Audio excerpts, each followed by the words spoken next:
Яагаад би тэр 34% эсрэг байх ёстой гэдэг нь ногдол ашиг уул уурхайн төсөл дээрс их маш том төсөл дээрээс одоо ногдол ашиг аавна гэдэг чинь айгүй төвөгтэй. Ялангуяа бүтээн байгуулалт нь ингээд удаа үргэлжлэж явах юм бол тэр тээзүүгээд заасан зардал нь өөрчлөгдөн, хугацаа нь өөрчлөгдөн, эрсдэл их учраас тэндээс ногдол ашиг аавна гэдэг бол их эргэлзээтэй л дээ. Тиймээс борлуулалтын орлого ашигтай байна уу, ашиггүй байна уу л аав. Тэгээ миний яриад байгаа нэг бүх ашигт малтмал стратегийнхаа бүгднгээс борлуулалтын орлогоос нь амнаатаа нэмэх нь баялагын сангийн төлбөргээд аваа л гэж би санал гаргаад байгаа тэр. Өгөөж хурдан хүртэх, бодтойгоор хүртэх. Тэгээ тооцоход амар маргаан байхгүй. Борлуулсан бол тэгэл авлаа. Чи ашигтай байна, ашиггүй байна чи нэгэн тал одоо нийт юмч ашиглаж байна. Чи худалдсан байна. Тий. Худалсан орлогос төл чамд ашиг байна уу, ашиг байхгүй нь ерөөс над хамаагүй. Тэгэхээр Монгол улсын засгийн газар оюу толгойдоор амнаатар хийсэн бол ингээл хэрүүл хийгээл зардал нь их ойр хэлбэл ашиггүй байна. Тэр зардлыг өсгөх нь байна хамаалга. Чи борлуулж байгаа юм бол тэрнээс яг биднэрт өөр борлуулалтын орлого чинь бага хөвтэй гэсэн ногдол ашигаас чинь өндөр хөвтэй байлыг гэхэд борлуулах нь хамаагүй олон талаа ашигт болох гэдэг. Бага хөвтэй мөртлөө том юмнаас нь авч байгаа юм шүү дээ. Тэгэхээр борлуулалтаас бүх зардлаа хасчихад нэг ногдол ашигын нэг юм үлдэн шүү дээ. Тэрнээс юу авах гээд байгаа юм бэ гэдэг шиг сайн байхгүй. Нөгөө нэг нүүдэлчин сэтгэлгээ төсөөллийн гэдэг юм маань энэ дэр жинд арцсан юм биш үү дээ. Ирээдүйд юу ч болоо ч үлээ. Амар холдоогүй учраас таныг бас сонсгол юу харахгүй өнгөрөөгүй л байх гэж бодож байгаа юм. Тэгэхээр танд яг ямар санагдав сонсгол? Яг улс их хурл Каналтынхаа одоо чиглэлийг хэрэгжүүлэхийн тулд энэ олон нийтийн сонсгол их чухал үүрэгтэй. Тэгээ тусдаа хуулиараа зохицуулж байгаа шүү дээ. Тэгээ манайхан ингээд сайхан зорилго тавиад юм хийхдээ хэрэгжүүлэхдээ ингээд сайхан зорилгоосаа хазаагаал явдаг. Одоо бүх сонсголууд нэг арт түмний одоо мэд хэрхийг хангах одоо зорилгоор хийгдэж байгаа. Одоо бие даасан хөндлөгийн шинжээчтэй тэг гэрчүүдэнд тухайн үеийн одоо үйл явдал одоо нотлохны асуудлаар л гэрч одоо ирж байгаа шүү дээ. Тэгэхээр ер нь эхлээлийн сонсголыг харахад эхлээл хамгийн их нөөдөр нь одоо ингээд нэг гэрчийг ялтан шиг одоо ингээд одоо нэг байцаач юм шиг эхэлдэг ажиглагчлаа энэ сонсголч гэсэн тийм эхэлсэн. Тэр бол одоо ингээд цаашдаа засах ёстой юм байна. Тэрнийг одоо их хурлын гишүүд маш одоо тодорхой ойлголттой байх ёстой. Тэг гэрч бол одоо гэмт хэрэгтэй биш шүү дээ. Шинжээч дүгнэлт гаргасан юм дээр одоо тэр тэр нь үнэ гэж одоо тэр гэрчийг л дуудаж байгаа асуудал шүү дээ, тийм. Нэг талаасаа тийм ажиглах чаа. Хоёрдугаарт нь бол өнгөрсөн хавар их хурлын сонгуулийн ашигт малтмын асуудлаар бас нэг сонсгол хийсэн шүү дээ. Одоо ингээд лиценз гэж юу, хэдэн хүнд хичнээн лиценз яаж олгосон энэ бас нэг 2 өдөр сонсгол болсон хойш. Тэгэхээр тэр сонсгол нь ер нь хайцсан юм бэ? Тэрнээс юу үлдсэн юм гэхээр өнөөдөр тэр дундаас ганц оюу толгой суулж одоо гарч ирлээ шүү дээ, тийм. Тэгэхээр мэдээж оюу толгойн асуудлын өөрөө том бүтээн байгуул их олон жилийн өмнө эхэлсэн олон улсын харилцаанд Монголын эдийн засаг, Монголын хөгжил, уул уурхайн салбарын хөгжил тэгээд тэрнийг дагсан бизнесийн соёл гэдэг маш олон шууд одоо нэг өгөөжөөс гадна маш олон одоо тийм өөр ашигтай төсөлтэй. Тэг яг их олон жилийн дараа энэ сонсгол хийхдээ одоо оюу толгойн гэрээд бол бүгд нээлттэй байгаа. Тэгээд арт түмний мэд хэрэг гэдэг ихээр одоо хуулийн дагуу болоод өнгөрсөн юмыг одоо өнөөдөр мэдээд арт түмний мэдэх ёстой юм уу? Бодлого боловсрол шийдвэр гаргадаг хүмүүс нь судалгааны төвшөнд одоо зөвхөн гэлч мэрч одоо байр салтын төвшөнд биш тийм. Энэ яагаад ийм болцсон? Ямар үр дагавар гарсан юм? Энийг цаашдаа яах вэ гэдэг судалгаа одоо ингээл хийж болно шүү дээ бас юм. Тэгээд тэр өөрчлөлт болно. Одоо энэ тогтоол нь гарахаар нэлээд юу авах вэ хэл та яг тэр ажлын хэсэг ямар чиглэлд ажиллах юм ба тий. Тэрний мэдэхгүй байна л да. Тэгээд яг хоо зүгээр сүүлчийн өдөр ийм одоо их чухал өдөр нь байсан байх.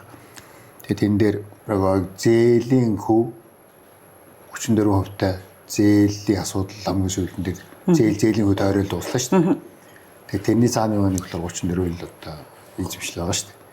Тэгэхээр энэ асуудлуудаа яг үнэхээр одоо цаашдаа энэ ийм байдлаар явах юм уу гэдэг асуудал руу тулж ирсэн болов уу гэж ойлгож байна. Бүгд тэрэн дээр л одоо гол маргаан өрнсөн. Тэгэхээр тэрнийг л одоо нэлээд судлах хэрэгтэй байх. Өөрөөр хэлбэл 34-тэй байх уу, өөр байх уу гэдэг шийдэл рүү одоо явах тийм чиглэл төгсгөл гэж би дотор тэгж бодлоо. Төсөөлж ирснийг бодвол аюу олон хүн иржээ гэж ойлгоод яг энэ бүрэлдэхүүнээр баг хаалттай хуралдсан бол илүү шийдэл гаргахад дөхөн байсан болов нөгөө нээлттэй учраас ингээд камер руу харж ярьдаг дөрүүд тодорцсон болов гэж бодлоо. Яг нөгөө хамгийн гол нь арт түмний мэддэг хэрхийг хангана гэдэг нь шүү дээ. Тэгэхээр арт түмний яг юу мэдэх ёстой юм бэ? Энэ тэднэрт одоо ингээд улс төрийн геополитикийн тэг шийдвэр гаргахад нөлөөлсөн тийм одоо гадны орн юм нээлттэй сонсч болдгоо тийм юм бас байна шүү дээ тийм ээ. Тэгэхээр тэрнийг арт түмний мэдэх хэрэгхээр халахвчлаад тэрний бүгдийн нэг бас нэгдэхгүй байх үстэй. Ингээд хаалттай байна гэдэг. Тэгэхээр хаалттай хийх нээлттэй хийх хүртэл явж штэ. Тэгээ нээлттэй сонсгол нээлттэй л явна. Тэгэхээр хаалттай юм нь бол тус. Чиний хэлдгээр ингээд тусдаа тэр өөр төвшин тэрнийгээ тэр хаалттай журмаараа яриад хэлээ шийдэх ёстой юм байгаа байхгүй юу?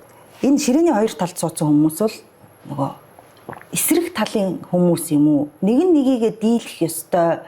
Эсвэл нөгөө муутгаж нотлох, эсвэл сайтгаж нотлох хүмүүс биш. Эдгээр чи бүгдээрээ нийлээд нэг баг буюу Монгол гэдэг нэг баг болох ёстой байтал ингээд ширээний хоёр талд гараа суучаараа та нар буруу юм хийсэн бид нар одоо зөв болгох гэж юм ч юм уу эсвэл нөгөө тал нь бид нар мэдж байна та нар муу залуучууд юугаа мэдтiin гэдэг нэг юм шатар тоглож байгаа юм шиг бие бинийгээ ялах гэсэн ийм үзэгдэл рүү авчирсан юм бол уулын зүй нь бол бүгдээрээ нэг баг юм чи яаж яагаад өөрийнхөө энэ алдаа дутагдлыг засах вэ гэж ярих хэрэгтэй байж дээ гэж бодохгүй юу? Ерөн зөвхөн монголчууд бол дайсангүй амьдарч чадахгүй болсон юм байна. 70 жилийн одоо коммунизм, социализм тийм үзэл суртал дотор бид нар заавал дайсантай байх хэрэгтэй. Дайсан байхгүй бид нар хөгжихгүй юм шиг. Монголч нэг тийм сэтгэхүйтэй заавал дайсан ирдэг. Тэгээд их хурамч үзэл тэгээд дайсан гэсэн хоёр юм л одоо Монгол популизм ороод байна шүү дээ. Тэгэхээр яг их хурамч үзэл гэж яг юу хэлэх юм бэ гэдэг чинь бид нар бас асуултанд хариулах хэрэгтэй. Яг дайсан гэдэг байгаа нь яг нэг эсрэг талын дүр гаргаж ханы хоёр талаар нэг одоо коммунизм социализм үе чинь заавал нэг дайсантай байлаа шүү дээ. Дайсангүй бол социализм коммунизм амьдч чадахгүй байсан байхгүй. Тэгээ тэрний үлдэгдэл одоо байгаад байгаа шиг байх юм. Нөө дайтаж байлтаж ирсэн. Тэгэхээр нэг дайсантай байхгүй бол тэгэл зүгээр байж чаддгүй. Тэгэхээр нэг дайсан хайгаад гэдэг нь хаалтан дотор л да тийм эсрэг дүрийг заавал байх ёстой. Тэрийг муулж ийж нэг санаа намардаг. Асуудал биш. Одоо ингээд монголчуудаа бүх хурал зөвлөгөө одоо би ч олон жил хурал зөвлөгөө. Асуудал ярихаар асуудлаас хальтраад заавал субъект руу орно. Нэг байгууллага нэг хөндлөл орно. Насцаас байхад би 18 жил тэрнийг л арлаа. Алга асцаас хоёр гэдэг байна. Асуудлыг хаягдсан. Тэгэхээр би бас нэг эсрэг талын дүрэл болчиход яваад шүү дээ. 18 жил тийм. Тэгэхээр бид нар ерөөсөө асуудал тойрч ярихаасаа илүү хүн тойрдог дандаа субъект руу одоо хүн ба эсвэл байгууллага руу одоо тэнд буруутай хайдаг. Тэр асуудлын үүссэн учир шалтгаан юу вэ? Сэдв ярихгүй. Тэр сэдв ярихгүй. Тэгэхээр нөгөө тэр нь одоо тухайн нөхцөл байдал гэсэн үг шүү дээ. Тэгээ энэ сонсгол бол одоо тэр 9 онд 8-аас 9 он за 2004-ээс 2010 оны үед дэлхий ямар байсан, Монгол ямар байсан. Тэр хүмүүс ямар нөхцөл төр гэрээ хийсэн бэ? Ямар одоо үнэс зүйлтэйгээр ямар зорилгын төлөө хийсэн бэ гэдэг чинь өнөөдөр шал өөр болцсон байж байгаа хгүй. Тухайн үеийн нийгэм эдийн засгийн нөхцөл байдал ямар байсан бэ гэдгийг одоо яг бүрэн дүүрэн зургалж байгаа гэхэд айгүй хэцүү шүү дээ. Зургалах шаардлага байхгүй. Яг зургалдаг нь зургална шүү дээ. Хэлээд шүү дээ. Одоо нэг хямралтай байсан, бид нар одоо ийм байсан, тийм байсан гэдэг. Тэгэхээр тэр байс нөхцөл бий болсон юмыг өнөөдрийн өнцгөөс өнөөдрийн хүмүүс тэрнийг хараад шууд одоо буруутгах юм уу? Тийм байж болох түүхэнд хэрвээ гэж байдгүй. Тэр нөхцөл байдалд л таарсан одоо ийм л хоёр асуудал байгаа. Монголчууд тэр гэрээ хэр зэрэг чадвартай мэдлэгтэй тэр үед байсан бэ? Хоёрдугаар нь хөрөнгө оруулагч тэр үед одоо ямар бодолтой эсвэл ямар ашиг тус өөртөө хайж ирж ийм гэрээ байгуулсан бэ? Гэсэн асуудал байна шүү дээ. Гэрээнд бол сайн муу гэж байхгүй. Сайн гэрээ муу гэрээ гэж хязгаарч байхгүй. Төгс гэрээ гэж бүрч байхгүй. Тэр тухайн нөхцөл байдалд гэрээнд оролцож байгаа талууд өөртөө хүсэл эрмэлзлээрээ тохиролцоонд хүрээд за ингээд тэр гэрээ одоо хүсэл эрмэлзлийн л одоо илэрхийл байхгүй хоёр тал. Тэгээ тэрэн зааштай одоо нөхцөл байдлаа өөрчлөх болцоод болохоос биш. Одоо өөрөөр хэлбэл тэр гэрээнд аль талных нь ашиг сонирхол тухайн үед илүү хангагдсан бэ гэдэг дээр л бас бол сайн муу хэрэг гэж ерөөсөө хизээж байгаагүй байх боломжгүй. 10 жилийн дараа харчаад оо өстө нэрэ 10 жилийн өмнө залуу байхдаа хүүхэд шуухад цөөтэй байхдаа сургууль соёл сурч явахгүй яав та гэд ингээд хожим харамсах эсвэл тэгж хэлэх их амархан байдаг шүү дээ. Гэтэл тухайн үед үнэхэр нөхцөл байдал нь болоогүй л байдаг те. Болоогүй л байдаг. Эсвэл хүн болгон эрэгтэй хүн болгон бен зүүн нумаар байдаг боловч амьдралын боломж нөхцлөөс болоод тэл одоо бүр өстэйгэл явж л байдаг. Тийм мөрөөл ажил байдаг. Тэгэхээр зэнэгийн цагт би хөрөн дэнд. Тийм. Гэтэ тэр үед нь одоо би энийг авч чадаагүй гэхэд хэнийг буруутгах юм одоо аав ээжийг буруутгах юм уу өөрийгөө буруутгах юм утахгүй байхгүй. Тэгэхээр түүхийн хүрдийг эргүүлж болдгоо цагийг буцааж болдгоо түүхэнд хэрвээ гэдэг үг байж болдгоо л гэдэг нь үнэ. Тэгээд цаг хугацааг урагшлуулад харах юм бол одоо яах вэ?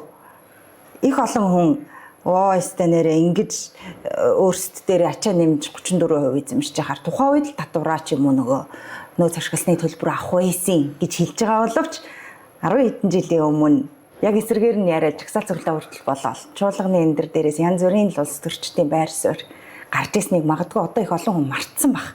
Тэгсэн байна. Бүр тэрнийг хийлцчихсэн хүмүүсийн хүртэл эсрэгээр ярьж штэ. Одоо гэхдээ би тэгтээ нөгөө ингэж хэлж мэдэхгүй байна. Тэр үед амнатаа авах байсан юм аа. 34% эзэмших ёсгүй байсан юм аа гэж хэлэхээр бас эргэлзээтэй байгаа. Яагаад тэгэхээр хэрвээ тэр үед тэгээ шийдсэн бол өнөөдрийн сонсголоор та нар буруу шийдсэн байна. 34% тэр үед эзэмших байсан юм аа гэд яриад сууж байгааг үгүйсэхгүй байхгүй. Тэгэхээр за одоо яах вэ? Ингээд тэр цаг үеэс энэ хүртэл ингээд нэг ийм цаг үеийг туулаад ирсэн. Одоо бид нар энэ хувилбарыг солих, өөрчлөх, нөөц ашигласны төлбөрөөр орлуулах гэдэг юм уу? Ийм боломж, ийм хэлцээрийн орон зай биднэрт бий юу? Гэхдээ байлгүй хамгийн сайн шийдэл нь одоо ингээд орооныгийн гэрээ чинь бас ингээд за цөмийн эрчим хүчний тухай хууль батлагдаа 2009 он тэрнээс одоо хэд 16 жил болж байна тий. Тэгтэл одоо юмсэндээ их хэлсэн л одоо хэлцээ штэ. Орооныгийн хувьд бас цөмийн эрчим хүчний тухай хуулиар бол 34-өөс баггүйг нь төр үн төлбөргөө авна л гэсэн баг. Ашигт малын тухай хуулинд төрд мөнгө гараад ихтэй 34 хүртэл гэж байгаа штэ. Тэгээд тэр одоо явсаар ба тэр хэлцээр тэр тусгай амнаатаар төгслөө шүү дээ тий. Тэгэхээр энэ бол гарцсан энэ юм гэдэг нь ийм олон жилийн дараа ингээд бодтоор одоо ингээд шахагдаад их юм уу дайлтаас ойлголцоод гарцаа сая оллоо шүү дээ. Энээс илүү сургамж, энээс илүү үр дүн гэж байхгүй. Тийм байсаар байхад одоо ингээд 34-өөс уурлаад байна гэсэн зүгээр тэрийг муухай хэлхий шилэх нь одоо хайш юм. Тийм асуудал болж байна. Яг тэгвэл амьдрал биднэр одоо 10 хэдэн жил ингээд хэлцээрийн хойно одоо ингээд тэр өмчтэй Орана гэдэг компанитай ингээд зурлалцаар байгаад тусгай амнат төр очиж одоо бууж яана гэдэг чинь энэ ийм л гарц байгаа юм байна. Бидний хөв сонголт нь ерөөс ийм болчихжээ гэдгийг Оронагийн гэрэл маш тодор харуулж өглөө. Өөр юм байхгүй. Одоогийн энэ их хурлын дарга эрх баригч намын дарга болохдоо хэлсэн илтгэл дотор бас нэг иймэрхүү утга явсан. Цаашид гадны хөрөнгө оруулагчтай бидний барих зарчим бол ер нь Оронагийн жишгээр явнаа гэдэг нэг юм хэлсэн. Тэгээд яг нөгөө хамтрагч тал маань ийм саналыг яаж хүлээж авд юм бол тоо гэж гайхажээ. Би зүгээр нэг нөгөө хэлэхэд ямар тохиолдолд хөрөнгө оруулалт ер нь манайхан чинь ингээд өөрөөсөө бусдад хавар холбоотой бүх хүнээ буруутгадаг бас нэг өвчин байна монголчууд. Өөрөө буруугүй бусд нь буруутай. Тэгэхээр Монголын эдийн засгийн хувьд одоо энэ дутагдaltaй хөрөнгө оруулалтын хувьд гадаадын ч бай үндэсний ч бай хөрөнгө оруулагч нь өөрөө урт хугацаанд тэр бизнес эрхлэлтээс бас нэг ашиг сонирхол байгаа шүү дээ. Буйны байгууллага биш шүү дээ. Тийм биз дээ. Тэгэхээр хөрөнгө оруулагчийг ерөөсө буруутгах нь гэдэг нь өөрөө айгүй одоо тийм тэнэг асуудал. Хөрөнгө оруулагчтай одоо яаж хэл амаа ойлголт зөв одоо цэгээ олох вэ гэдэг чинь нэг өдөр шийдээ нэг удаа шийддэг асуудал биш. Цаг хугацаа дандаа өөрчлөгч явна. Тэгээд тэрний дагуу явахаас биш тэрнээс биш одоо урчлаад одоо ийм тийм байна гэдэг одоо яг тэр 34% шиг ингээд хадуу шийдчихэж одоо ийм асуудал орж байгаа шүү дээ. Тэгэхээр орон зай бол байна. Зүгээр нөгөө тал нь яг 19 онд эхэлсэн тэр нэг бас нэг хэлцээрийн дагуу зөндөө яригдсан шүү дээ. Монголууд 34% тийшээ худалдан ч гэдэг ч юм уу одоо 90-аад ч юм уу хиндэн ч юм уу тий. Татгалцсан маягтай юм. Тэгэхэд л одоо их олон хүн буруушаад байгаа. Хүмүүс юу сайн шиглээ 34-ийг л одоо энэ нэгэнд өгчих юм бол бүр дуусаа. гэдэг асуудал ярих гэдэг шүү дээ. 34-гээр амьдарч чадахгүй тийм сэтгэхүй Монголд багдаг шүү дээ. Тэр бизнест оролцохгүйгээр болохгүй байх гэсэн нэг ийм дийлэнх нь ийм үзэл бодолтой байгаад байна. Гэхдээ ийм үзэл бодолтой болгосон хүмүүс улс төрийн оролцоотой. Улс төрчдийн оролцоотойгоор л хүмүүсийн Тэднээс өөртөө улс төрч болцсон байхгүй юу? Тийм. Тэгэхээр ийм ойлголт төрсэн байх. Яг би зүгээр 2006 оны одоо ингээд хоёр хуулийн асуудал яригдж байгаа юм л да. Энэ Монгол улсад 3 хууль байгаа. 94 оны агш малтмындахаа хууль. Тэр 97 он өөрчлөсөн 3 жил. Яагаад өөрчлөсөн гэдгийг цаана бас нөхцөл байдал шалтгаантай шүү дээ. Тэр хуулийн дагуу ямар ч хөрөнгө оруулалт Монголд орж ирээгүй. Яагаад гэвэл тэр чинь бас ашигт малтмал ангилтай стратегийн орд биш. Стратегийн ашигт малтмалтай гэж байна. Тэрэн дээр одоо ингээд зөвшөөрлөөд яах юм бол тэр асуудал дандаа их хурлаар орж яхаар орой маргалдаа шийдэхгүй нэг тийм тэгээд хөрөнгө оруулалт тийшээ ирэхгүй байхгүй. Тэгэхээр энэ зөв инженеэр ярих юм бол энэ ашигт малтмал гээд байгаа чинь одоо нийтийн өмчийг хувийн өмчийн хөрөнгөөр хайгуулыг яаж хийх вэ? Ямар болцол нөхцөлтэйгээр хийх вэ? Ашиглагатай ямар болцол нөхцөлтэйгээр ашиглах вэ гэдэг нь тийм одоо хугацаатай одоо болцолтой тэр эрхийг тодорхой хугацаанд шилжүүлж байгаа асуудал шүү дээ. Өмчийн эрхийг. Өмчт нөхж байгаа асуудал биш байхгүй. Тэгээд энийг ерөөсөө хүмүүс нэг ойлгож өгдөг. Тэгээд дээр нь барьсан үйлдвэрийн одоо өмч хувийн эзэмшилч одоо 34 чинь оюу толгойн ордынхны өмчийн асуудал биш байх. Оюу толгойн орд дээр үйл ажиллагаа явуулж байгаа нэг хязгаарлагууд хариулахтай компани л хувийн эзэмшлийн асуудал. Тэгэхээр энэ хоёрыг чинь ингээд салгаж яриад байхаар чинь ямар ч утга байхгүй. Цул байжж цулаар нь ойлгож иж тэр эрхийн тэр болцол нөхцөл зөрчих юм бол цуслана. Хугацаа нь одоо дуусах юм бол угаасаа дуусхар болно. Тийм л эрх шүү дээ. Тэгэхээр тэрнийг одоо нэг А4-ийн цаас гэж яриад байгаа нь одоо сонирмолцох юм л дээ. А4-ийн цааш биш. Цаана үр дагавартай тийм улс баталгаа гаргаад ин чи ийм хугацаанд, ийм төлбөртэй, ийм болцол нөхцөлтэйгээр л хайн эсвэл ашиглана. Зөрчих юм бол цуслана. Хуулийн юм баггүй. Тэр хуулийн дагуу байрны тэр хууль нь өөрөө хэр зэрэг одоо сайн байх вэ гэдгээс л хамаарч шүү дээ. Тэгээ 97 оны хуулинд ийм либерал хууль байсан. 94 оны хууль нь болохоор одоо ингээд ямар ч хөрөнгө оруулагч гадны хөрөнгөлөв орж ирэх хэрэггүй хууль байсан. Тэгээ 97 оны хуулиар чинь оюу толгой нэгдлээ. Монгол улсад тэр 17% хүртлээ хөгжлөө. Маш олон компани Монгол улсад хайгуул явууллаа гэл ингээл одоо сайн талын дурдад авил зөндөө юм бэ. Яагаад муу гэж тэр үед одоо хүмүүс ярьсан гэхээр яг л хэтэрхий либерал байсан учраас л тэгээд ашигт малтмалын үнэ одоо яг тэр үед их өндөр хүчтэй нэмэгдсэн учраас тэр ашигт малтмалын одоо үндэс хүсэл гэж яриад байгаа. Энэ популизм чинь гудамжинд гараад тэр нь улс төрд орж ирээд тэр гудамжинд гаргасан одоо популист нь улс төрч болсон гэдэг юм уу да. Бус нь болохоор тэрний дагаад тэгээд дандаа тэрнээс хойш дандаа улс төрийн одоо популист шийдвэрээр л улам муудал явуулаа шүү дээ. Тэгээ муудах тусам буруутай хагаал. Тэгэл эргээл нөгөө одоо уртлын хүмүүсээ тэр яваад өнгөрсөн төг цаг хугацаа тэнд байсан хүмүүсийг буруутгах чиглүүлэх явж байна л да. Ер тийм хууль байгаагүй юм шиг. Бараг Монголын төр байгаагүй юм шиг асуудал руу ярих гэдэг шүү дээ. Бараг л ингээл танил талаар авцсан, луураар авцсан гэдэг юм уу, тулгаагаар авцсан гэдэг. Тэр чинь Монгол улсын хууль. Хууль нь болохоор их хурл баталсан. Тэр үндсэн хуулинд нийцсэн. Олон улсын жишгт нийцсэн. Тийм арга механизмээр л олгож байгаа шүү дээ. Хуулийн дагуу олгосон. Хууль ус нь бол тэгэл шүүхээр л одоо хууль усаараа шийдэгдэх юм шүү. Тэр чинь хилцүүлгээр ч юм уу, сонсголоор ч юм уу, ордонд ч юм уу шийдэх асуудал биш л дээ. Уулуурхад агсан дэвшсэн юм байхгүй байна л гэдэг байгаа боловч эдийн засгийн багтаамж ямар болсон байгаа вүлээ гэд харахаар л тий харин шал ондоо байдаг шүү дээ. Тэгэхээр хүмүүсийг нэг ийм наа чин бүтэхгүй хувийнхан гэдэг чинь мангас эсвэл ингээд төр байжээвэл төр хамгаалдаг наа чин ингээд эсвэл одоо бүр сүүл рүүгээ нөгөө нэг наад газар дороо байжлаг. Хэнэ хөгжиж цэцгэлэл ингээ хэрэг байна уу ингэж тэгэл хорвоогийн өдөр хоног өдөөг өнгөрөг бол болно ирээдүйдээ үлдээ юм л дээ гэдэг ч юм уу нэг ийм юмнуудаар маш амжилттай цэнэглээд байгааг л гайхаад байгаа. Яач гэ. Гэтэл чин нэг ийм эвтэйхэн зөв юм өгчийгээд ингэхээр хүмүүс үлээж авдаггүй шүү дээ.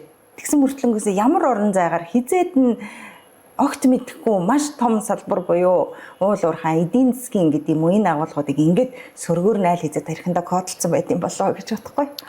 Яг уу би зүгээр ингэж л бодоод байна л да. Монгол улс үндэсний хэмжээнд манжи эрхчлэлд одоо баг 270-80 жил байжээ. Тэр үед бид нарт ямар байдалтай үлдсэн юм бэ гэдэг ингээд товчхон яах юм бол эрхчлэлд байсан бай. Тэгтээ хятадууд Монголд одоо нэг орж иж сууршаагүй, хятадын соёл Монголд дэлгэрээгүй. Манжи чинь биднэрт адилхан нүүдэлж чинь зүүн талд байсан адилхан л одоо нүүдэлж улсан шүү дээ. Тэгэхээр нүүдэлчтэй бас яг хятадын одоо сөөрийн соёл иргэшлийн тариаланчид, худалдаачид Монголын нутагт орж ирэх тодорхой хэмжээнд хязгаарлагдсан байсан нэг одоо бүгд мэдж байгаа шүү дээ.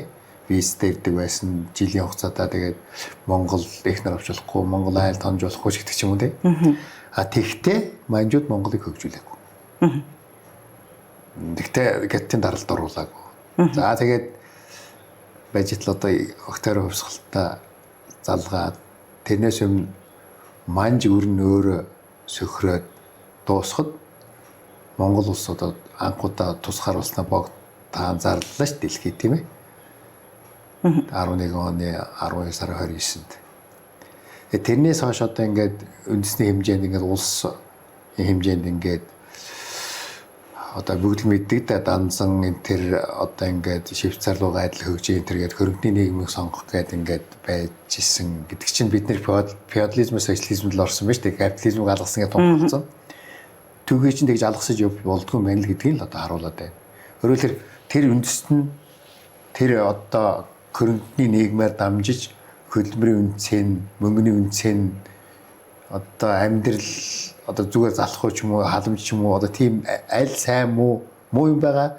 Тэгтээс аль сайныг авч үлдэж тэр үндэсний хэмжээнд урт хугацааны мэдлэг болж үлдэх ёстой юмыг бид нар алгасаар товчлох гэдэг үстэй шүү дээ. Тэгэхээр өнөөдөр ямар юм болоод байна вэ гэхээр юусэн юм үнэт зүйл мэдлэгийн ялгаа одоо ингээд нэг 70 жилийн одоо коммунист социалист үзэл сурталаас үлдсэн юм одоо бид над байж байгаас биднэрт одоо 25 6 30 хүртэл одоо тэр нийгэмд амьдсан хүмүүс бол нийгмээр тийм байсан юм чинь ягаад тэр нэг их оромж үзэл дайсан хайдаг чинь одоо дээр одоо суудсан. Тэгээ нэг баабар хэлээд байгаа нэг үе өнгөргээд нэг үе зан дунд завсрын одоо явж штэ тий. Тэгэхээр энэ үе өнгөртөл тэр мэдлэг хөрөмжлөгдөх ёстой юм байна. Тэгээ амархан ирэхгүй юм байна. Монголчууд биднэрт юу байсан гэхээр бусдын одоо алдаан дээр энийг товчилж болох тийм л боломж байсан. Дайрахгүй өнгөрнө гэсэн юм байхгүй. Гэхдээ дайрахтаа одоо ингээд хамгийн муухай одоо зэрлэг капитализм үдгээр нь дайрах уу, арай өөрөөр дайрч өнгөрөх үү гэдгийг одоо бидний сонголт байсан. Тэгээд тэр сонголт одоо чинь яг тухайн цаг үед нь хэлж мэддэг олон жил өнгөрсний дараа ийм дараалцсан байна, ийм дөрөйсөн байна гэдгээс хүн сургамж авна шүү дээ. Ерөөсөө тийм л юм яваад байна. Тэгэхээр энэ шинэ үндэс зүйлс гэдэг дотор одоо би ингээд нөгөө одоо хүн одоо хөдөлмөрлөх ёстой, хөдөлмөр хөвшимийг хөрсдөх ёстой, зарцуулсан одоо үлээ сайн гэмот өсгөх ёстой. Ер нь одоо ингээд хүн хөгжихийн тулд халамжийн биш бие туулж хөдөлмөрлөх тэр үн цэнийг нь одоо бид нар мэдэж одоо нийгмээрээ нэг тийм мэдлэгтэй одоо ёс суртахуунтай ёс зүйтэй болох юм байлаа. Тэгэхээр харж ингээд нэг хөгжил хурдан далаатын явах тусам тэрийг дагаад зөндөө асуудал гарна. Тэггүйгээр тэр чинь ерөөсөө тийм асуудалгүй хөгжинэ гэж хязгаарч байхгүй. Асуудал томор тусам эргэн сөргөн адилхан томрол яваад байгаа шүү дээ. Тэгэхээр бид нар дандаа сөргийг олж харах юм. Босхгүй юм нь олж хараад байгаа байхгүй юу? Хөгжлөө ингээд орхиод мартаад тэгээд гарч исэн асуудал болгоныг томруулж одоо томсгоцтой шилээр хараад нэг олсон олдоо дандаа доошоо дарж явдаг одоо нэг тийм муухай зан монголчууд байна гэж би хэлэх гээд байна. Тэгээд одоо ингээд энэ Монголын уулуурхаа хурхуур урагшлах гэдэг энэ ном одоо эн чинь 20 онд бичсэн юм байна. Тэгээ би одоо нэг асуулт тавиад байгаа нь бид нэр яг уулуурхаа ухраад байна уу, урагшлаад байна уу гэдэг дээрээ л түрүү нэг эдийн засгийн хөгжлийн асуудал ярьж штеп. Одоо 11 онд Монгол улсын эдийн засаг 17% болж өсөж чинь. 12 он, 11 он. 11 тий. Тэр үе чинь одоо ингээд оюу толгойн хөрөнгө оруулалт 6 тэрбумын хөрөнгө гэдэг чинь тэр Монголын тухайн үеийн баг одоо дотоодын нийт бүтээгдэхүүний тэнцэх хэмжээний 2 дахин 3 дахин тэм хөрөнгө оруулалт орж ирж шээ. Тэгээд одоо дэлхийг одоо гайхшруулж шах тий. Тэгээд тэрнээс хойш ингээд баг 10 жил одоо тэгээд тэр хэрэндээ гацсан. Яг гэвэл өөр хөрөнгө оруулалт дөрөвтэй хөрөнгөд оруулахгүй шүү дээ. Тэгээ 12 оны бас нэг хуулиас болоод бүр ингээд зогсоод тэгээд 15 онд одоо тэр муу яриулд байгаа дубаа гэрээ зөндөө бол муу юм байгаа. Гол нь 3 жил гацсан төслийг л урагшлуулаад тэгэхээр одоо сайн муу тал зөндөө л байгаа хта. Дахиад оюу толгойд орчлоо л да. Тэгэхээр би хэлэх гээд байгаа юм болохоор уул уурхайн салбар яг өнөөдөр бид нар одоо жишээл ямар геополитикийн болоод газар зүйн байрлалын хувьд ямар одоо бид хамгийн том боломж нь болохоор эхний ээлжинд гадаадын хөрөнгө валют одоо юм уу хөгжлийг одоо гаднаас орлого олж ирэх боломжтой салбар нь уул уурхай байна. Солонгоруулах нь маш зөв л дээ. Яг манайх нэг хөдөөжих уламжилт хөдөө малажих уламжилт орон учраас одоо ингээд манай малын махбод дэлхийд байхгүй амтаа гэдэг ч юм уу те маш олон давуу тал байлаа гэсэн тэр нь хэмжээ жижиг байна. Хоёрдугаар дэлхийд нэг хүлэн зөвшөөрөх бид нар тийг таниулж чадаагүй. Тэгэхээр уул уурхайн баялаг болохоор ялангуяа урталт нэм зах зээл хажууд байж хахад хамгийн том боломж нь өнөөдөр л боломжтой үед нь л тэрнийг ашиглаж байна. Өнөөдрийн боломжийг алдах юм бол маргааш тэр чинь одоо сөрөг өөр дагавартай боломж биш эрсдэл болчиход байгаа байхгүй. Өнөөдөр байгаа эрсдлийг ч гэсэн боломж болгож болно гэсэн. Ийм л одоо зарчмаар бид нар энэ төрийн бодлогон тодорхойлж явдаг бол ингээл боломжоор ашиглаж явах хэрэгтэй. Одоо ингээд агш малтмын ийм сайхан өндөр байхад бидний энэ хэрэлдээ сууж идэг чинь одоо ингээд тайгуулын тусгай зөвшөөрлөө зогсоочихсон. Бараг сонгож шалгуулалтаар гэдэг жилд одоо хийдэг болоод тэгээд тэр зөндөө хэл амтаа маргаантаа тэгээд хайгуулын төсөл байхгүй болохоо дараа нь уулуурхад хөрөнгө оруулах төсөл алга. Манайхаж одоо ингээд яваад хөрөнгө оруулагч дуудал яваад байгаа шүү дээ. Тэгээд юунд хөрөнгө оруулах гэдэг нь уулуурхад төсөл байхгүй. Яг л хайгуул зогссон. Гэхдээ оюу толгойн төсөл гарч ичиж хөрөнгө оруулна шүү дээ. Тэгээд тэр нь хаана байгаа юм хэл байхгүй байгаад шүү дээ. Тэгэхээр нөгөө уулуурхадаар мэдээж эдийн засаг одоо ганцаараа уяатай байгаад хамааралтай байгаад сөргөлж өөр сонголт алга. Харин тэрнийг нэг биш нэлээд хэдэн оюу толгойг нэлээд хэдэн 5 толгой болгож бидний тэр мөнгөтэй болж тэр солонгоруулах үйл ажиллагаагаа тэр органик одоо малын бүтээгдэхүүн махан бүтээгдэхүүн ноолуур өс ноос одоо юу гэдгийг уул уурхад зэрэгцээд экспортын орлого болгодог бусад салбараа дээр нь хүмүүсийнхээ иргэдийнхээ эрүүл мэнд боловсрон асуудлыг тэр мөнгөн дээр л одоо суурилж хийжтэй өөр хаанаас мөнгө олж иж хийх юм. Хүмүүс яг боддтой юм шиг уул уурхайгаа болонгуудаа хөдөө аж ахуйг хөгжүүлээд сайхан амьдарчия гэж. Гэтэл чи энэ салбарууд дотор том мөнгөөр арилжаа яригддаг салбар арилжаад ингээд жижигхэн мөнгө эргэлддэг ийм салбар бас байна гэдгийг жоохон ялгаж салгаж харахгүй л нэгийгээ зогсоогоод нөгөөх нь ингээ аваа явчих юм шиг бас ойлгож болохгүй юм шиг байна. Тэг ялангуяа би хөдөө аж ахуйг бол нэг их доллар олж ирээд идэг салбар бол биш. Угаасаа тийм боломж байхгүй. Зүгээр яг хүмүүс ажилтаа болох байх л та. Тэг яг ер нь хөдөө аж ахуй гэхээр одоо ингээд жишээлбэл одоо Шинэ Зеланд ч юм бол 80 сая гаруй хоньтой гэдэг үлээ. Бид нар одоо хоньны махны экспорт бол хүчтэй л дээ. 80 сая хонь штэ. Манай нийт мал 70 сая үстэй. Хонь хэдүү те. Тэгээд тэнд байгаа хонь чинь тэр махны экспортын зориулттай. Тэг чи жил болгоноос тэрний чи одоо тодорхой хэсэг нь тэгээд тэр нь дандаа одоо хурах ч юм уу хоньнууд нь тийм штэ. Тэгэхээр зүгээр тэнд байгаа юмыг манай байгаа юмтай харьцуулаад одоо ингээ яг айгүй төвхтэй яг гэвэл бидний шал өөр нөхцөл байдал нүүдлийн мал аж ахуй энэ одоо фермер одоо фермер болох эсрэг хүсдэг хүмүүс усх байна. Яг гэвэл бас нэг нүүдлийн мал аж ахуй соёлоос ухарч гээд.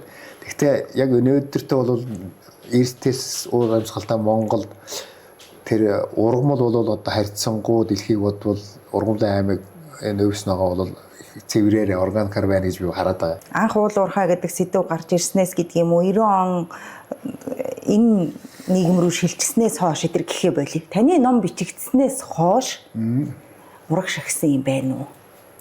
Энэ номыг чинь 13 онд эхлээд 20 онд би дуусгасан байна. 7 жил бодсон юм байна. Ямар ном бичих үү? Яг би бичих зорилго нь болохоор ингээд өөрөө дундуур нь явсныг, ажигласныг л одоо ингээд нэг хувийн хвшлийн хөгжил гэдэг талаас нь тийм жанжин шугамд орол бичсэн ном л да. Тэгээ энэ номын төгсгөлийн үг гэж байдгийг тэрэнд нь бол тухайн үеийн одоо хоёр сайдад Би бас энэ номынхаа төгсгөлд нь бас ингээд нэг мессеж үлдээчихгүй юу? Аха. Яагаас тэгсэн тэгээд тэр нь одоо тийм сонин төгсгөлийн оронд тэгээд Аха. тэгээд би чамд уншаад өгч хэлдэ.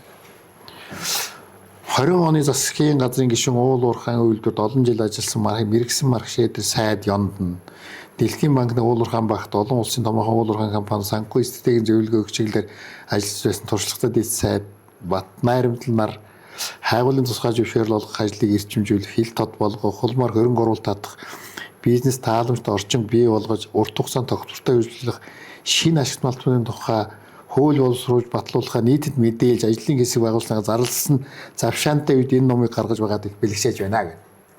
Ингээд өсглөө 20 он. Одоо 6 жил болж штэ. Тэр хуулийн байхгүй, маргаан дуусаагүй. Бүр эсэргээр нь одоо ингээд нөгөө баялагын сантай холбоотой хууль нь зөв зорилготой сайхан хууль гарсан гэсэн хэрэгжүүлж байгаа арга нь болохоор ингээд төрийн өмчөд авч ногдлоо шаар л одоо баялагын санд бүдүүлгүүдийн хууль гаргачихсан. Тэгсэн. 3 сан байгууллаа хийсэн тий. Тэгэхээр ном бичснээс хойш би айгүй тийм оптимист сайхан сэтгэлтэй байсан бол одоо ингээд асуудал хэвээрээ байна. Бүрд орцсон байна. Яагаад гэвэл би тэр баялагын сангийн тухай хуулийн зорилгыг ерөөсөө үгүйсэхгүй. Гэхдээ хоёр юм дээр их сэтгэл хангалуун биш байгаад байгаа. Тааламжгүй. Нэгдүгээр менежмент байна.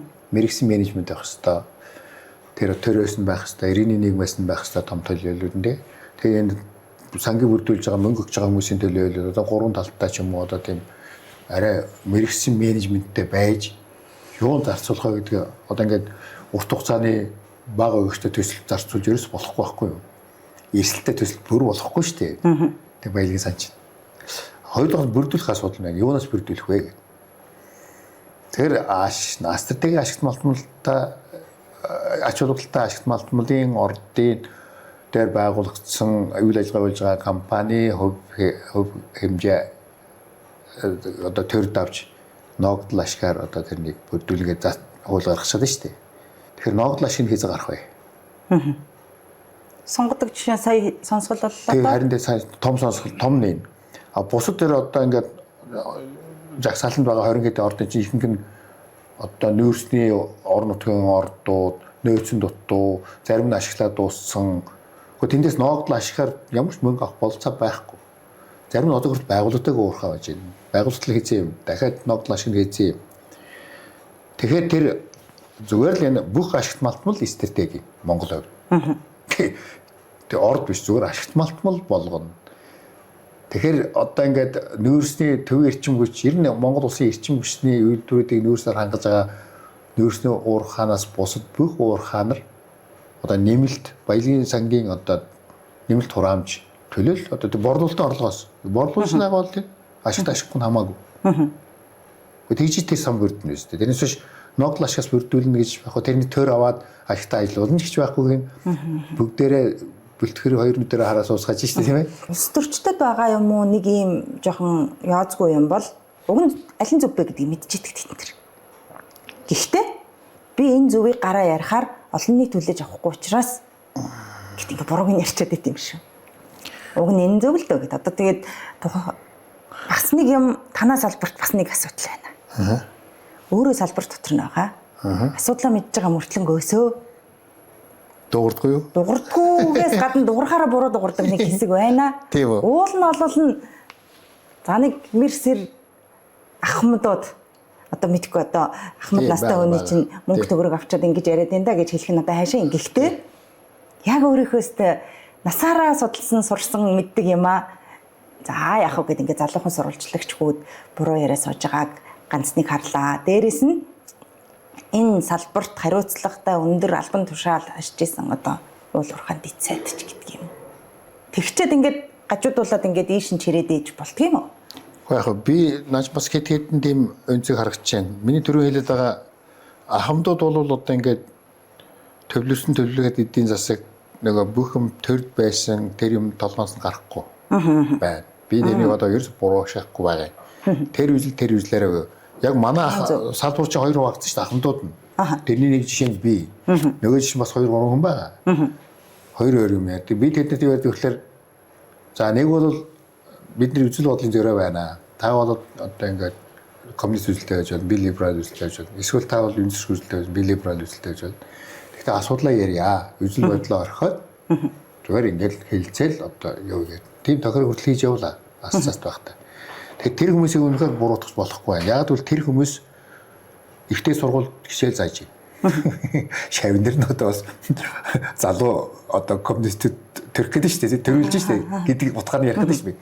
Яг тийм биш боловч энэ хуучин мэдлэгч чинь биднээс салахгүй байна. Тэр хүмүүс идэвхтэй сонсож байгаа, ярьж байгаа, энэ тэнд оролцож байгаа бол тэрийг ерөөс буруутгах болохгүй болчиход байна. Оролцуулахгүй ч яаж болохгүй болчиход байна. Ерөөсөө сонголт байхгүй заа юу. Тэр Баабрын хэлдгээр одоо ингээд шинэ үе мэдлэг солигчээж ингээд явах гэдэг шүү дээ. Тэгээ тэд нар нь одоо ингээд яах юм бэ? Байж л байгаа юм чинь. Тэгтээ шийдвэр гаргаж байгаа нөхдүүд тэдний мэтгэлцээний дундаас одоо голын олжил алгасагч тэр хууль баталдаг хүмүүс чинь тэр дээр их хурал байгаа шүү дээ. Тэрний тулд л их хурал байж байгаа шүү дээ. Тэрс бид нар мэтгэлцэх зөв өөр коммунист үзэлтэй байж болно, либерал үзэлтэй байж болно. Гэхдээ ашигт олонлын олборлыг аль үзлээр нь явуулах вэ? Юм аргалдаж л байг л да.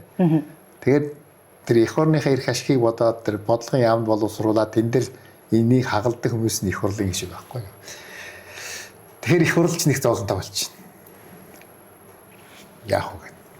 Монгол улсын боловсролын салбар доод ирэмбийн ур чадвар хүүхдүүдэд олгодгоо гэдэг нэг ийм үг явдгийн. Тэгээ тэр нь яадаг гэхэлэр цээжилдэг, тогтоодог, сэргийн сандаг. Уул нь өндөр хөгжилтэй орны боловсролын салбар яадаг вэ гэхэлэр ийм мэдээллүүд дундаас дүн шинжилгээ хийдэг. Сайн муу талыг нь үрж тавьж агаад шийдвэр гаргадаг. Тэгэхээр тийм ур чадварыг Монголын боловсрол хэзээнээсээ олгоогүй байна гэж олон улсын байгууллага дүгнэлээ. Тэгэхээр тэнд шийдвэр гаргах гэж байгаа хүмүүс одоо энэ манай боловсролын салбарын нөлөө нь очиод тусгалаа болсон нөгөө үнэлтөө задлан шинжлэх тэгээ зөв шийдвэр гаргахад нь тушаа болоод идэм болов. Үнэндээ болж байгаа шүү дээ. Яг тэгвэл одоо ингээд зөвлөлт толгойд ус ингээд коммунизм байгуулахад ихтэй сургуулиас логикийн хичээл хаасан байгаа. Логик сэтгэхгүй бодлоготой хичээл бүгдийг хаасан.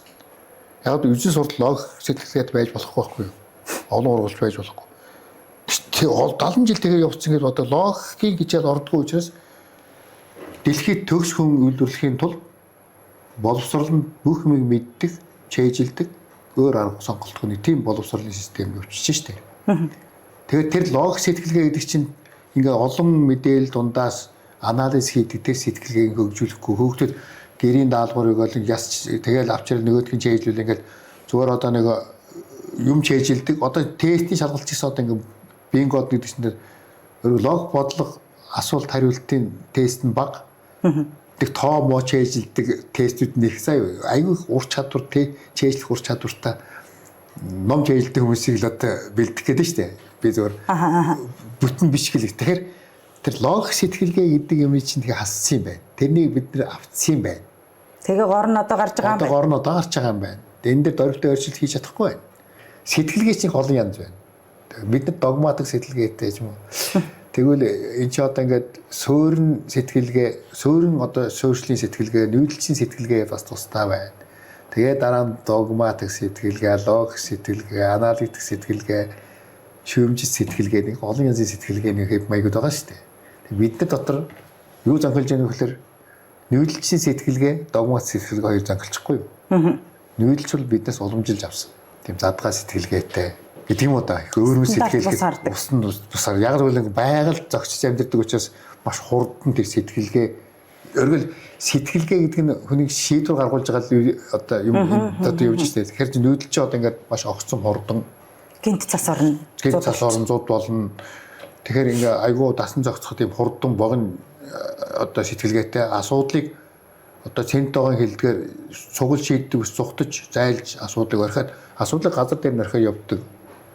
Одоо ийм сэтгэлгээтэй хүмүүс юм байна. Ногоон зүстэй муур дэлхийд байхгүй шүү дээ. Монголд байдаг шүү дээ. Сэтгэлгээ нь айгүй кейсвэр сэтгэлгээ одоо төсөөлийн сэтгэлгээ гэдэг. Нүүдэлчийн сэтгэл төсөөллийн сэтгэлгээ. Одоо ингэ бүх төсөөллөөр яддаг болсон шүү дээ. Гоё юм болно гэдэг. Тэгээ төсөөллийг одоо ингээд ушх самныг ойрох юм шиг бодоод тэр төсөөлсөн бол тэр л одоо өнөө барах хөрнө гэдэг шүү дээ. Санаанд л багтчихлаа. Санаанд багтчихад. Тэгэхээр нүүдэлчийн сэтгэлгээ тийм төсөөлийн сэтгэлгээтэй байсан юм байна. Тэгээд дээр нь энэ 70 жил чинь бидний ингээд догматик сэлгэгэнд байж логик байхгүй болгоцгоо.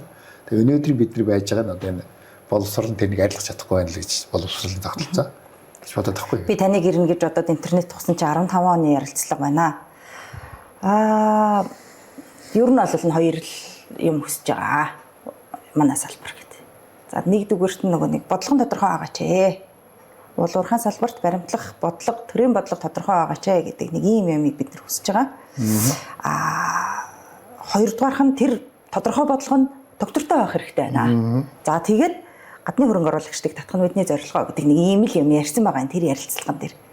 Магадгүй 10 жилийн өмнөх энэ ярилцлага тэрнээс 10 жилийн өмнө ч уул уурхайн салбар ийм л юм хүсэж ирсэн баг. Өнөөдөр 10 жил өнгөрсөн одоо 20 жил 30 жил улс төрд явж байгаа хүмүүс амны уншлага болгоод одоо тэрийгэ яриалах бид нар сонсоолох юм. Одоо бид нар гадны хөрөнгө оруулалтыг татнаа. Уул уурхайн салбарт төрийн бодлого доктортой тодорхой байна. Болгоно л гэж яриад байгаа. Ерөөсө болголоо гэж байхгүй. Тэгэхээр өөрчлөлт хэцүү юу? Хэцүү байна. Явахгүй байгаа юу? Эсвэл танай салбар угаасаа юм удаан урагшилдаг онцлогтой салбар юм уу? Би бас Эсвэл бид нар яарад байгаа юм уу?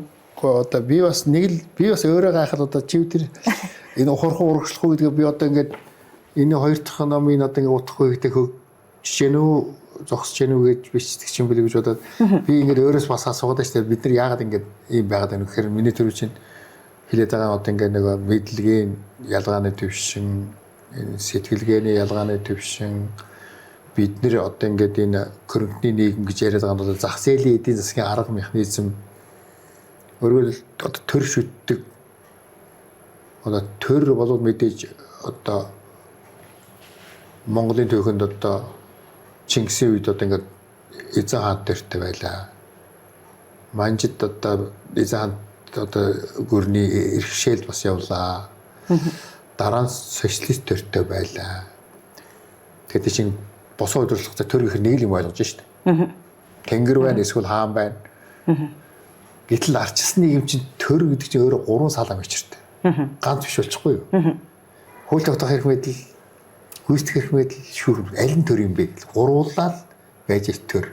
Ганц биш болчихоо. Төрийн өмч гэхээр энэ 3 альных нь өмч гэдэг асуудал гарна шүү дээ. Тэгээ гих мэтчлийн мэдлэгийн ялгаа гэдэг чинь одоо ингээд тэр төр шүтэг үзэл нь би буруутгаагүй. Гэхдээ тэр нь өнөөдөр арчилсан нийгэм төр чинь ийм оролцоотой онцлогтой төрөө 3 салаам өчртөө. Тэгээд 3 салаам өчрөн 3 өөрчийг өргөтэй. Тэгэхээр тэр яг өмч гэдэг чинь нэг л эзэнтэй байх хэрэгтэй шүү дээ. 3 өмчтэй. Яг орон сууц мус ингээд нэг ямар вүлээ хамтрагч үл ямар вүлээ. Нэг юм байдаг шүү дээ. Төр тийм байж болохгүй байхгүй юу? Тэгэхээр зах зээлийн эдийн засагт одоо тэр нийтийн өмчил гэж байхаас биш төрийн өмч гэж чинь төрийн байгууллагын өмч байхгүй юу? Үндсэн хуулийн 5-1 тэгээд бичсэн Монгол зөвхөн 2 л хэвшлийн одоо өмч байна. Нийтийн өмч, хувийн өмч. 5-ийн нийт нь Монгол. Ийм хоёрхан хэлбэрийн өмч байна л гэсэн. 6-гийн 1 дуусахаар ингээд байгалийн баялагын төрийн өмч. Тэгэхээр нийтийн өмчийн нэг хэсэг нь төрийн өмч гэж явж байгаа. Баг төрийн хэсэг улсын өмчлөлтэй Монгол улсын өмч. Яг төр нь 3 салам ишгтэй байгаа юм. Тэгэхээр ер нь улсын өмчл юм байна. Өөрөөр нийтийн буюу улсын өмч гэдэг нь юм байгалийн баялаг одоо улс. Тэгэл улсын гэдэг чинь нийт яг шүү дээ. Тэгээ улсын гэдэг чинь нийт юм чинь. Улсын нийт. Тэгэхээр үндсэн хуулийн 5-1 болохоор тэр олон улсын жишгийн дагуу нийтийн ба хувийн өмч гэсэн хоёрхан хэлбэртэй байна гэж бичсэн байгаа юм. Яг 6-гийн 2 руу орохоор ингээд ийм болчих чинь л дээ. Тэгэхээр миний яриад байгаа нь одоо энэ уул уурхайн салбар маань өөрөө нөгөө нийтийн өмчийг хувийн өмчийн одоо хөрөнгө оруулалтаар хайж олборлдог ийм үйл ажиллагаа зохицуулдаг учраас ингээд нэг хуулиар бол нийтийн эрх зүй, хувийн эрх зүй гэж байдаг л да. Тэр хоёр том салбарын одоо торгон уулзуудаар байгаа учраас аюу төвөгтэй зохицуулалт нь байгаад шүү дээ. Тэгэхээр энийг л хүмүүс одоо ингээд ямар сайндаа нэг дээр нь байгаа хин хувийн эзэмшлээ тэр урттын хувийн эзэмштэй хойж хутгаад байдаг гэдэг чинь яг ялгаа байхгүй. Тэгэхээр энэний чинь одоо арт түмнүүд энэ чинь бүгдийн тэгж одоо ойлгож мэднэ хэцүү шүү дээ тийм. Тэгэхээр энэ бодлого боловсруул шийдвэр гаргадаг нөхдөд энэ хууль дүрм боловсруулалтаа энийг эхлээд холон удаа яг одоо веб пост гээд компьютерт биш нийтийн дунд одоо сонсгол шиг тэр хууль батлах тийм бэлтгэл хийж явах хэрэгтэй байхгүй. За зөвлөлтөө гэж бүх талын оролцоог хангана гэл ингээл иргэдээс бодвол нэр ус аваад ингээл төрийн ордонд нэвтрүүлж байгаа юм шиг байна. Сонсгол харахаар тэнд байж идэг иргэний төлөөлөл гэд явж байгаа бүх хүмүүс одоо бүр олонний танил шиг болтлоо. Ялангуяа нөгөө уул уурхаа дээр иргэний төлөөлөл болж дуу хоолой гаргаж байгаа гэд ингээд жоохон чангахан шиг дуурайд лайв хийгээд яваад идэг хүмүүс чи бүх сонсгол дээр дамжаал явж байгаа. Тэгэхээр нөгөө нэг хүмүүс бидний эднэр төлөөлж зөвлөлтгөн зөв үү гэдэг юм руу ч баг яваад итгэл найдвар авлаа. Ингээд нөгөө товчлсных болохоор ингээд популистик тодруулах болгосоо шүү дээ. 3 жил зөвлөлдөн гэдэг чинь иргэний нийгмээр зохион байгуулалтанд ортол нь зөвлөж байхгүй юу? Хэрэлдээл байж. Одоо манай өөр арга зам байхгүй, сонголт байхгүй болчихно шүү дээ бид. Тэр мэдлэг энэ юм. Тэгэхээр одоо энэ ил тод байдлын санаачлах гэдэг нэг байгууллагад 2006 оноос хойш хэрэгжээд тэг чи одоо ингээд 3 талын төлөөлөл байдаг, оролцдог, хэрэлддэг. Тэгээ шийдвэр гаргаа явуулдаг. Тэн дотор ингээд төлөөлөл бий болчихж байгаа. Тэгэхээр одоо манай салбарын төрийн бас байгууллага дотор энэ чинь одоо бүгд нээлттэй болсон учраас төмөн янз юм байна. Тэгвэл тэр чинь яг төлөөлөх хэрэгтэй, тэр бүх иргэний нийгмийг төлөх хэрэгтэй юм бэ? Гэдэг дотор иргэний нийгэм одоо ингээд мэргэжлийн холбоод тий бас хөгжих ёстой байхгүй юу? Хөгжөөд ингээд төлөөлөх чадвартай гэдгээ тэд нар ингээд өөрсдөө таниад мэдлэн бидний хэлцүүлэх хийх ёстой. Өөр сонголт байхгүй шүү дээ. Ингээд нууц гарч ирсэн тодорхой хүмүүс л гарч ирнэ шүү дээ. Тэрнийг мөнгөөр тодруулна шүү дээ. Тэгэхээр аяндаа одоо ингээд нөгөө одоо ингээд тэр ил тод байдлын санаачлагд иргэний нийгмийг төлөөлж байгаа нь бол нөгөө юу вэ? Нэг холбоо байдаг юм аа. Төлсөн авснаа нийтлүүлв. Тэрэн дотор ингээд нэгдээд тэгээд тэнд ямар ч асуудал ингээд оролцоогоо хангаад шийдвэр гаргалт оролцоод явж байгаа шүү дээ. Уул уурхайн үндэснээс асуудал энэ хариуцлага уул уурхайн хүрээнд усаа олон тал зөвлөл байгуулад тэр хариуцлага уул уурхайн одоо үнэлгээ хийдэг хүмүүс иргэний нийгэм байгуул сонгож оруулах бас ингээд энэ алхам алхмаар ингээд тэр иргэний нийгмийг бас хариуцуулах чинь төрийн үүрэг байхгүй юу? Зугатаж болохгүй. Манай яам энэ төрийн байгууллага иргэний нийгмээс зугатаасаар байгаад дотроос нэгээс популистууд төрдөг гаргад төхөр суурийг бэлдээд тэрийг мөнгө төгрөг хүмүүс санхүүжилт хүмүүс бэлдэл тэгээд өөртөө зугатж штеп. Маш урт хугацааны одоо тэр хамтын ажиллагаанд хүрэхийн тулд их олон уулзаж олон хэрэлдэх ёстой юм байна л гэж байгаа. Тэгээд ялангуяа энэ хууль гаргах дээрээ ялангуяа эдийн засагтай холбоотой за ашигт малтмын тухай хуультай холбоотой бол өргөн хүрээний хэлцэл 3 жил хэлцэл хуулиа гарга 3 жилийн дараа мөрдөл бэлтгэлийг ханг тэгээд тогтвортой байлга. Тэгээд би бол тэгж л бодож байгаа. Өөр арга зам байхгүй гэхгүй ингээл популизм зэрэг болоод дууслаа. Мэргэжлийн холбоо, иргэний нийгмийн байгууллага гэдэг юм уу, төрийн бас байгууллагууд одоо жишээ нь танаас салбарт гэхэд уул уурхай ассоциац яг үндсэн нэг үүрэг нь олвол төрийн бодлогод салбарын дуу хоолойг өргөхтэй. Тэгээд бодлого шийдвэрт тусгах. Тэгэхээр энэ үүргээ хэрэгжүүлэх боломж хэр нээлттэй вэ буюу одоо энэ төр гэдэг нэрэнд ор сууж байгаа улс төрчид та нарын энэ зөвлөмж зөвлөгөө мэдээлэл судалгаа үндэслэл бүх юмнуудыг ер нь хэр хүлээж авч хэр тусгаж хамтын ажиллагааг үүсгэдэг. Одоо за тэр олон нийттэй байл гэхэд яг мэргэжлийн холбоотой ер нь бүх төвшөнд төр хэр сонсдог вэ? Бас л хоёр үзүүртэй асуулт л да. Өөр мэргэжлийн холбоод одоо ингээд манай төрийн бас байгуулагч одоо ингээд 3-4 хогцчихлаа шүү дээ. Улс төрийн намч бас төрийн бас байгуулагч шүү дээ. Тэгэхээр чи хуультай. Тустай хуультай тийм улс төрийн намын тухай хууль. Бус нь бол төрийн бас байгуулагын тухай хуулиар. Төрийн бас байгууллага дотор нийгэмд үйлчилдэг, гишүүдэд үйлчилдэг дахин хуваагдана. За гишүүдэд үйлчилдэг нь бас ингээ хоёр хуваагдана. Бизнесийн одоо чиглэлийн уул уурхай ассоциац, алт төлөвлөгчтэй холбоо, жон ширхэгчтэй холбоо гэдэг юм уу тийм үү? Гэтэл марк шейдрийн холбоо ингээд мэргэжлийн холбоод нь цэвэр хөв одоо хүмүүс одоо мэрэгсэн мэрэгжилтэнгүүд харьяалагддаг. Тэнд одоо өөрийнхөө тэр мэргэжлийн үйл ажиллагаа явуулах арга технологи шинэлэг юм өөртөө дундаа тогтоож хэрэгжүүлдэг. Тэрнийг муу хэрэгжүүлвэл одоо ёс зүй хариуцлага хүлээдэг ч юм уу. Одоо ийм байна. Манай уул уурхайн салбарт одоо 60 гаруй мэргэжлийн холбоод, геологийн салбарт нь 20 хэдэн мэргэжлийн холбоод байна. Тэгээ нэг төр нь хинтээ хайцах мэдхэ байсан. Тэнгүүд нь одоо сая нэгдсэн холбоотой эргэцэн байдлын тухайгээд манай чи хоёр дээвэр холбоотой механик нэгдэл явж штэ. Уг нь өөртөө нэгдэх ёстой штэ. Тэгэхээр энэ бол хөгжлийн эхний шатанд л явж байна.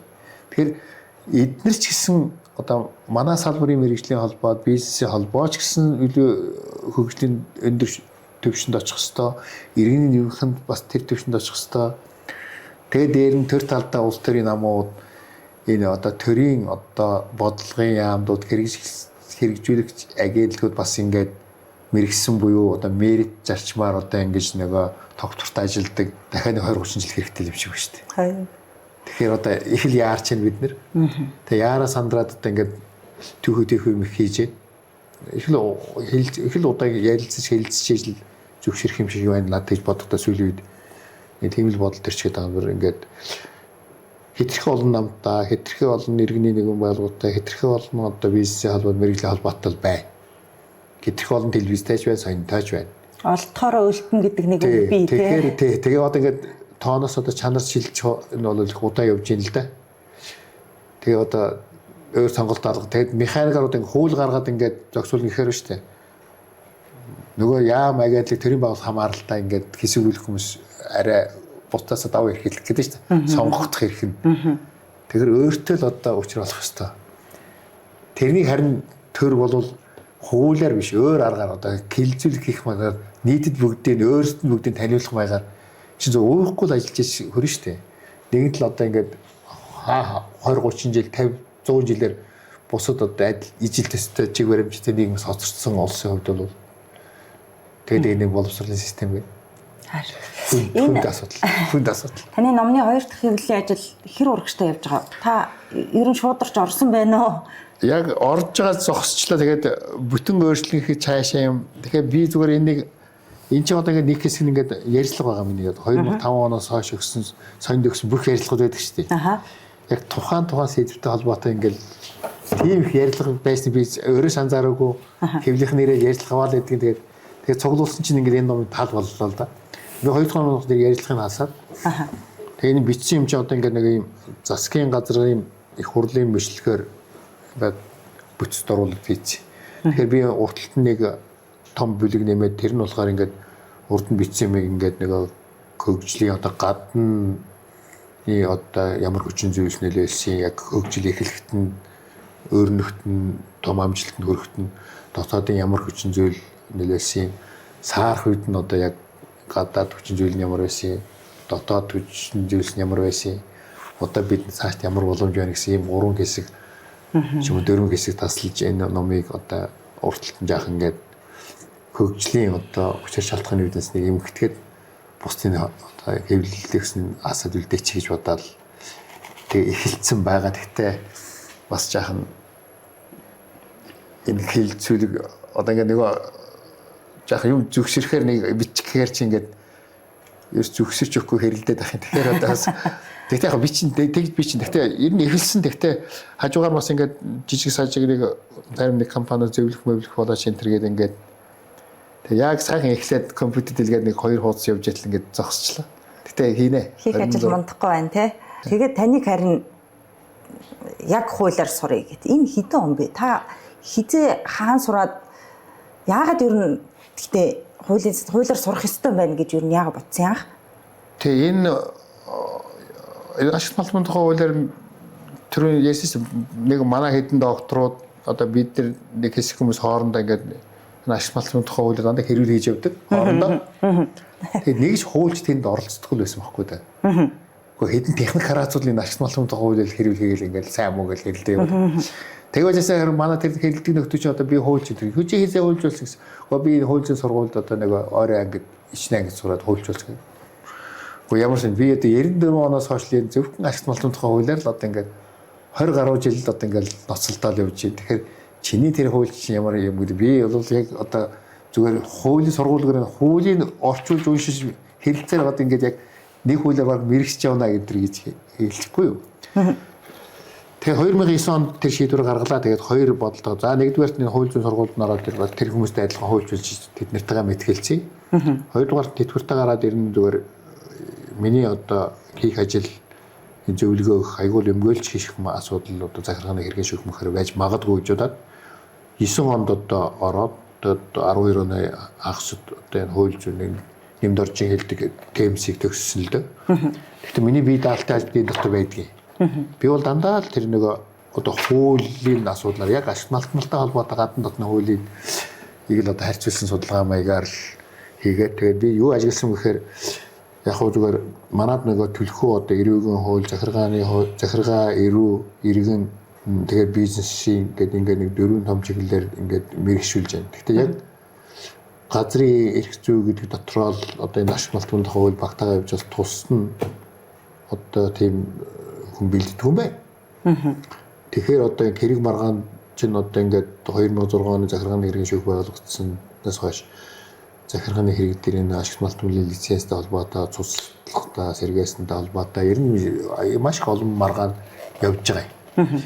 Тэр үтгэл эрүүгийн хуулиар ч одоо явсан асуудлууд бий төрийн албан хаагч одоо хууль ёсоор лиценз олгосон асуудал. Тэрнтэй холбоотойгоор 126 лицензийг хүчингүй болгосон асуудал бий. Тэр нь одоо нөгөө хүмүүсээс одоо зүгээр тэр лиценз хүчин төгөлдөр байгаа нөхцөл тэд нэр хүмүүс лиценз шилжүүлж авч байгаа шүү дээ. Гэтэл тэр нь хууль бус олгосон гэдэг нөгөөдг нь хүчингүй болгосон юм дээ. Тэгэхээр тэр хүн чинь тэрийг мэдэхгүйсэн нөгөө төрийн байгууллагын хүчин төгөлдөр байна гэхээр шилжүүлээд авцсан.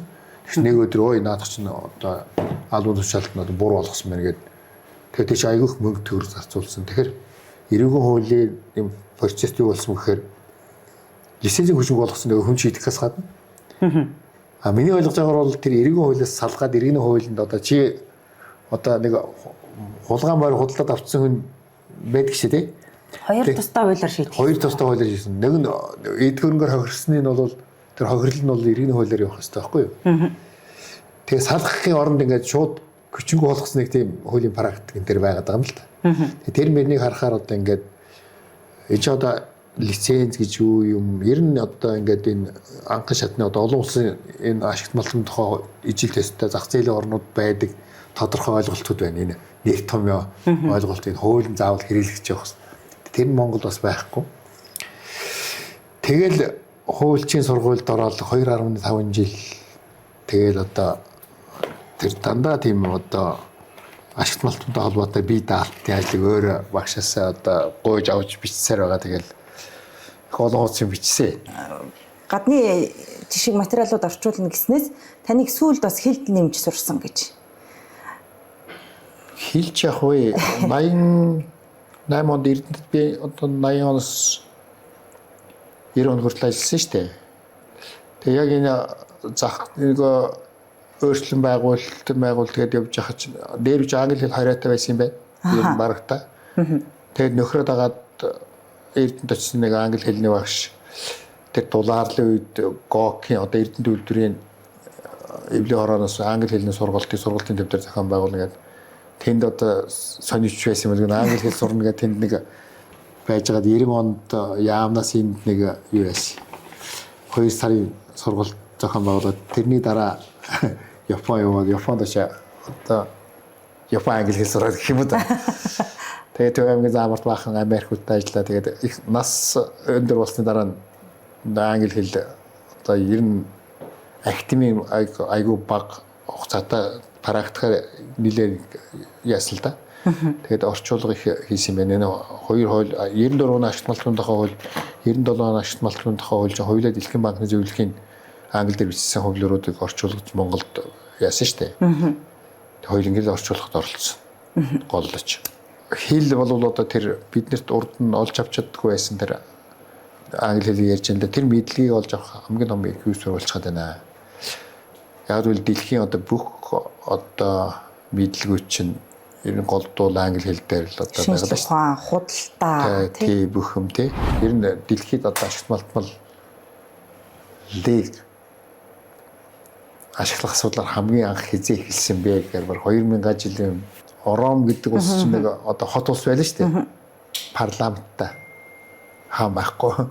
Тэр үед одоо ингээд нэг чөлөөт одоо худалдаачид одоо ашигт малтмал олборлоход ямар одоо байдлаар олборлохоо гэх нэг төрөөс магийн юм эхлээд тэгээ эзэн хааны үед бол эзэн хааны өмч учраас тэр эзэн хаан мэдээж нэг ашигт малтмал ашиглах зөвшөөрөл олгодог. Тэгээ тэрнийг ашигласанхаа тэл Ораял гэдэг чинь одоо эзэн хаан гэсэн үг шүү дээ. Тэр өвчин эзний татвар гэдэг тэр роялти гэж яриад байгаа энэ ашиг малтнаас тим төвхтэй юм. 2000 жилийн төвхтэй л бол тараад нь штэ. Тийм бай. Тэгээ тэрүүгээр одоо ингээд англи дээр нэрлэлтэд яваад байгаа одоо ингээд өнөөдрийн одоо өнцгөр ойлгох юм бол нийтийн өмчийг ашиглуулахын төлөө Монгол улсын их хурл хууль гаргаад хугацаа болцол нөхцөлийн тогтоогоод эрхийг нөгөө тэр эрхийнхаа дагуу үйл ажиллагаа явуулаа. Тэр эрхийн чинь баталгааг нь бид нар хангана гэж хууль гаргаад байна шүү дээ. Тэгэхээр тэрний дагуу тэр нийтийн өмчийг ашиглаад борлуулад тэгээ тэр борлуулалтын орлогоос одоо ингээд нэг татвар аваад байгаа нь өмч төрийн нийтийн өмчийн одоо мөн арт түмний одоо бидний ярьдгаар тэр өмчийг ашиглуулсныхаа одоо төлбөрийг л төр одоо амнатаар одоо дамжуулж авч байгаа байхгүй юу? Эзэнт өгөх хувь хэмжээ. Тийм. Тухайн үед Ромд бол хаан байсан учраас хаанд өгч гисэн. Одоо бол бид нар хаан байхгүй нийт их учраас нийтэд өгөх гэж байгаа л төлөв. Тийм, улсын төсөв татвар төлж байгаа. Нийтийн өмчийг ашигласан тийм. Нийтийн өмчийг ашигласан. Тийм. Тим төвхтэй. Сони юм байна. Тэгэхээр роялти гэдэг тийм. Тэгээд роялти гэдэг байгаа байхгүй. Манай салбар бол одоо ингээд хэцүү л байна хөрх. Гэтэ гайг болно. Би гайг болно гэж бодоод ингээд ном бишэл ярилцлага хөл яваад байгаа шүү дээ.